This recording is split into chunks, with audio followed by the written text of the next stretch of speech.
Hello everyone, मैं राघवेंद्र पाल एक बार फिर से आप सबके साथ हूँ। इंग्लिश ग्रामर की सॉलिड तैयारी में आप सबका स्वागत है। मैं सबसे पहले कोई चैप्टर कराता हूँ, उसके बाद प्रैक्टिस शीट 1, प्रैक्टिस शीट 2 और जितनी भी प्रैक्टिस शीट की उस चैप्टर के अनुसार ज़रूरत पड़ती है उतनी मैं लेके आता हूँ। 2 चैप्टर ऑलरेडी करा चुका हूँ, आज बारी है तीसरे चैप्टर की प्रैक्टिस शीट 1 की। मैं आशा करता हूँ कि तीसरा चैप्टर कंडीशनल सेंटेंस आपने देख लिया होगा। आज हम उसकी प्रैक्टिस करेंगे। अगर आपको मेरे ये नोट्स चाहिए जिसमें से मैं पढ़ा रहा हूँ तो नीचे डिस्क्रिप्शन में जाके एक बार लिंक को जरूर देखें। चलिए शुरुआत करते हैं। अपने आप को थोड़ा चेक करना। देखिए, मैंने 5 कंडीशनल सेंटेंस के रूल बताए थे आप लोगों को और आशा करता हूँ कि आपने वो वीडियो देख लिया होगा। अगर नहीं देख पाए हो तो ऊपर आई बटन पर क्लिक करके आप उस वीडियो को देख सकते हो। शुरुआत करते हैं। पहला क्वेश्चन है, if you dash a professional basketball player comma who would you play for, और क्वेश्चन मार्क लगा हुआ है। अब इसमें क्या आंसर हो सकता है? तो देखिए, अगर आपने वीडियो देख लिया है तो आप समझ गए होंगे कि कंडीशनल सेंटेंस में हमारे ओनली 5 रूल्स रहते हैं। तो इसमें से सेकंड वाले अगर हम सेंटेंस में देखें तो वुड लगा है। अब वुड कब लगता है? जब वुड लगता है तो या तो फर्स्ट वाले सेंटेंस में वर आता है या फिर फर्स्ट वाले सेंटेंस में वर्ब की सेकंड फॉर्म आती है।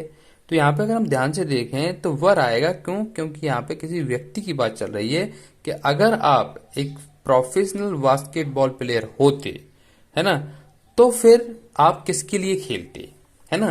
तो वुड लगा है तो हमने देखा कि फर्स्ट वाले में क्या लग जाएगा? वर लग जाएगा।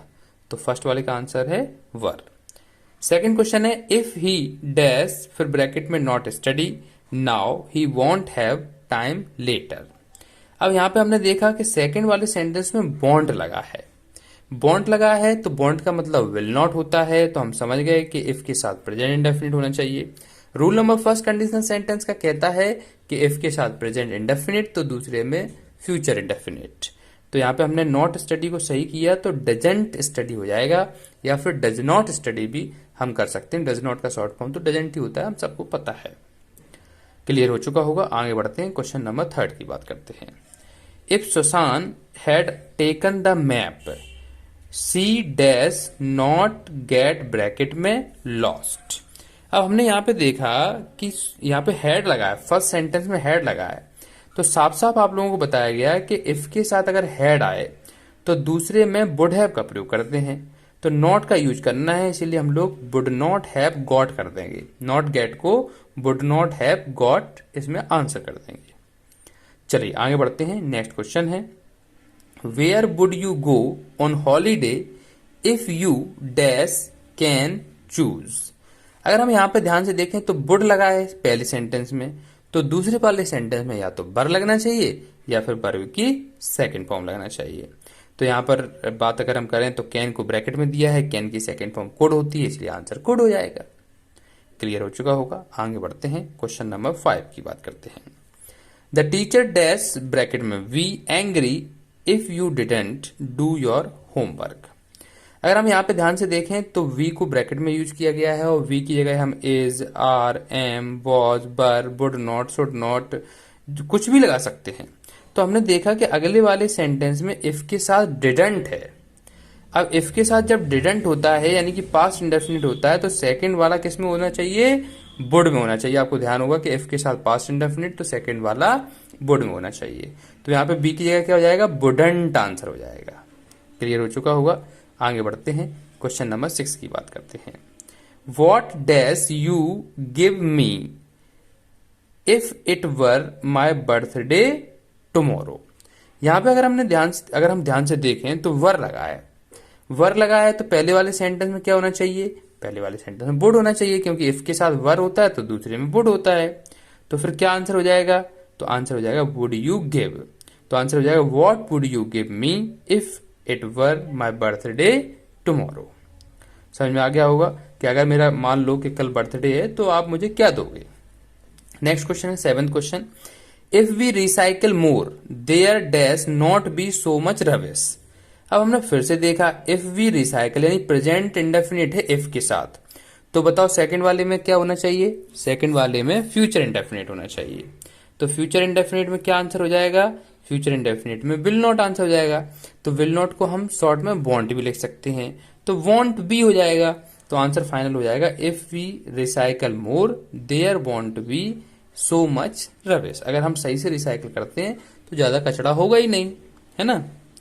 नेक्स्ट है 8th question, if they had something to eat. अब हैड आ गया इफ के साथ, तो they dash not be, bracket में लिखा है हंग्री। अब इफ के साथ हैड होता है तो सेकंड वाले में क्या होना चाहिए, वुड नॉट का प्रयोग होना चाहिए, वुड का प्रयोग। क्यों वुड का क्यों करना चाहिए? अब कई लोग क्वेश्चन पूछ रहे होंगे सर इफ के साथ हैड होता है तो फिर वुड नॉट है बताया था ना आपने, तो नहीं, यहाँ पे इफ के साथ हैड लगा है लेकिन वर्ब की थर्ड फॉर्म नहीं लगी है। यानी कि जो हैड है वो क्या है, हैज और हैव की सेकंड फॉर्म है, यानी कि ये पास्ट इंडेफिनिट है।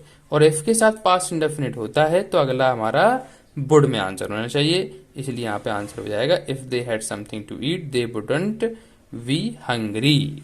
समझ में आ गया होगा। आगे बढ़ते हैं, क्वेश्चन नंबर 9 की बात करते हैं।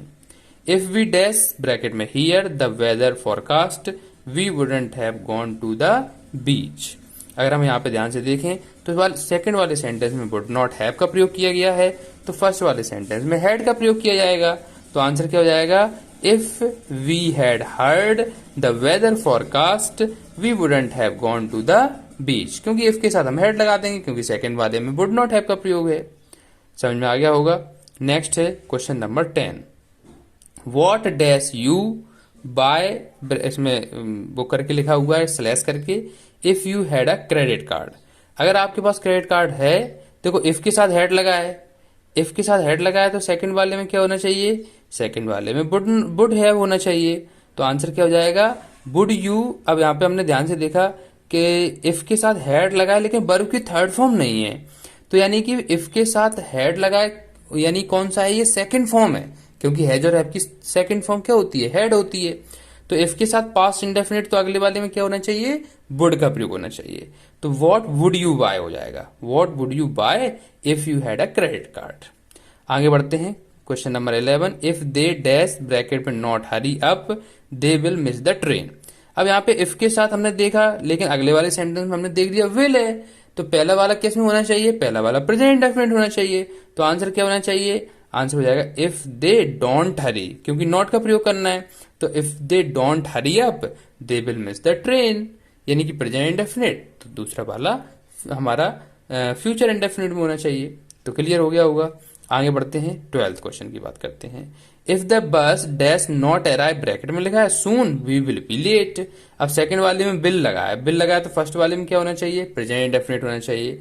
तो यहाँ पे क्या हो जाएगा, डज नॉट हो जाएगा, क्योंकि नॉट का प्रयोग करना है। तो if the bus doesn't arrive soon we will be late. इस तरह से हम क्वेश्चन सॉल्व करते हैं। तो आपको सिर्फ वो 5 जो रूल्स मैंने आपको कंडीशनल सेंटेंस में बताए हैं, सिर्फ उन्हीं को ध्यान देना है, काम बन जाएगा। आशा करता हूं कि आपको प्रैक्टिस शीट बहुत अच्छी लगी होगी। अगर आपको ऐसी ही वीडियो चाहिए, इंग्लिश ग्रामर पे अच्छी कमांड बनानी है, तो आप मेरे चैनल को जरूर सब्सक्राइब करें, उन लोगों तक शेयर करें जिनको इसकी वास्तव में जरूरत है ना, क्योंकि उनका भला होगा, उनको बहुत कुछ सीखने को मिलेगा। और आपको सीखना है तो आप तो